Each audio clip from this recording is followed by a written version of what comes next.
Le docteur Serge Rafal est avec nous comme tous les matins. Bonjour Serge. Bonjour Ilana. Alors Serge, ce matin, vous souhaitiez revenir sur un mantra que tous les Français connaissent sans toujours vraiment l'appliquer, la consommation de 5 fruits et légumes par jour. Et vous vouliez répondre à la question que certains se posent. Est-il bénéfique pour la santé d'aller au-delà et même d'augmenter les quantités ingérées ? La consommation de fruits et légumes est fortement encouragée depuis une trentaine d'années, non seulement en France, mais partout dans le monde, afin de réduire le poids des maladies cardiovasculaires et de nombreuses pathologies chroniques, dont le cancer.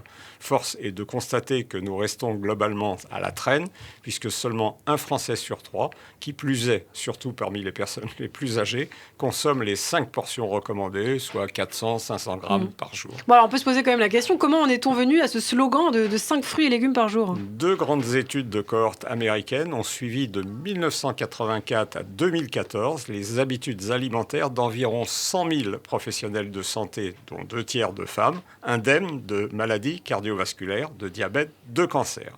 Des questionnaires spécifiques semi-quantitatifs leur ont été soumis et remplis régulièrement. Les résultats de ces 2 études ont été ajoutés et mixés à 24 autres publications antérieures et permis de préciser la relation dose-effet.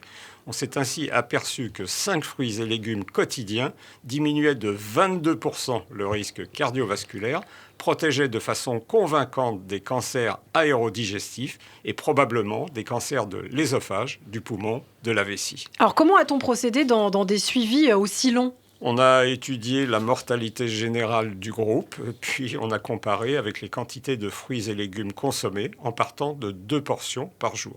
On a ensuite augmenté la consommation jusqu'à 5 par jour et on s'est aperçu que la mortalité diminuait. Puis, en augmentant encore les quantités de fruits et légumes, il n'a été constaté aucun bénéfice supplémentaire. Et quand même, certains fruits et légumes sont plus protecteurs que d'autres. Nous avons eu longtemps tendance à considérer les légumes moins riches en sucre et les fruits exotiques très concentrés en antioxydants comme plus protecteurs.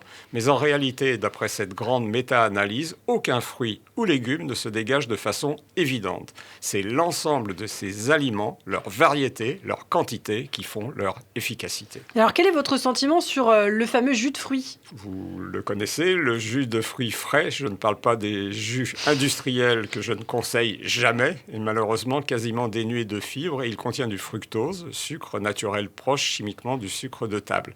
Il ne remplace donc pas le fruit, mais il en ouvre l'accès aux plus jeunes qui ont souvent du mal avec les fruits entiers. Un jus d'orange pressé le matin peut par conséquent faire partie de nos aliments santé et il compte pour une portion. Mais les fruits et légumes ne constituent pas le seul élément santé, même si leur efficacité est à présent avérée. Vous avez parfaitement raison, on ne prévient pas les maladies cardiovasculaires et le cancer uniquement par des fruits et légumes, car interviennent également des facteurs héréditaires et environnementaux, et bien entendu le mode de vie, alimentation variée et équilibrée, activité physique, pas de tabac. Alors, qu'est-ce qu'on peut dire en conclusion, Serge ?